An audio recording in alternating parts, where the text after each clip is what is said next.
Ambernath police ठाण्याच्या हद्दीत पोलिसांनी अंमली पदार्थ विक्रीवर छापेमारी करून अंमली पदार्थ जप्त केले। मात्र या ठिकाणी अंमली पदार्थांची विक्री होत असल्याची माहिती इतके दिवस पोलिसांना कशी नव्हती, असा सवाल सामाजिक कार्यकर्ते प्रवीण गोसावी यांनी विचारलाय। सामाजिक कार्यकर्ते प्रवीण गोसावी यांनी अंबरनाथ शहरात अंमली पदार्थांची विक्री होत असल्याची तक्रार मुख्यमंत्री देवेंद्र फडणवीस आणि ठाणे पोलीस आयुक्तांकडे केली होती।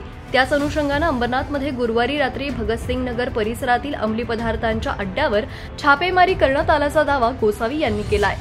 तसंच ही कारवाई स्थानिक पोलिसांऐवजी बाहेरील पोलिसांच्या पथकाने केली असती तर कदाचित जास्त मोठ्या प्रमाणात अंमली पदार्थांचा साठा या ठिकाणी सापडला असता, असा दावा करत त्यांनी या कारवाईवरच प्रश्नचिन्ह उपस्थित केलंय।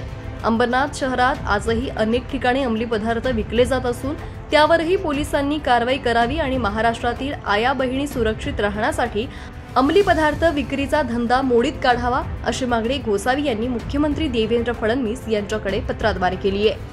अंबरनाथ शहरामध्ये अनेक दिवसांपासून अंमली पदार्थ विक्रीचे सर्रासपणे धंदे चालू होते। या संदर्भात वारंवार माहिती देऊन सुद्धा कारवाई होत नव्हती। त्या अनुषंगाने माननीय मुख्यमंत्री आणि माननीय पोलीस आयुक्त यांना मी पत्र दिलं होतं आणि त्याच पत्राची प्रत माननीय उपायुक्त परिमंडळ झोन 4 यांना काल दिली होती आणि त्यांच्यासोबत चर्चा केली असता लागलीच एका तासाभरामध्ये धाड सत्र आयोजित करून अंबरनाथ पोलीस ठाणे हद्दीतील भगतसिंग नगर येथे काल धाड सत्र टाकण्यात आलं आणि त्यामध्ये अंमली पदार्थ मिळून आले आणि त्या अनुषंगाने अंबरनाथ पोलीस स्थानकामध्ये गुन्हा दाखल करण्यात आला। जी धाड सत्र माननीय उपायुक्त साहेबांना मी सांगितलं होतं त्या अनुषंगाने जर त्यांची स्वतंत्र यंत्रणा जर ह्या सर्व धाड सत्रामध्ये जर वापरण्यात आली असती तर कदाचित या प्रकरणाला आणखी व्यापक स्वरूप आलं असतं।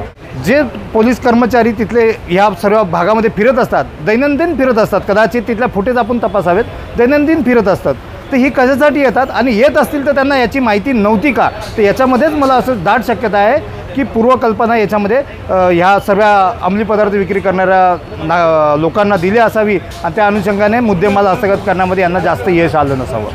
डिजिटल बातमीदारीच्या युगात अल्पावधीतच नावारूपाला आलेल्या आणि लाखो प्रेक्षकांच्या पसंतीस उतरलेल्या एकमत न्यूज चॅनलला इंस्टाग्राम आणि फेसबुकवर फॉलो करा, यूट्यूबवर सबस्क्राईब करा।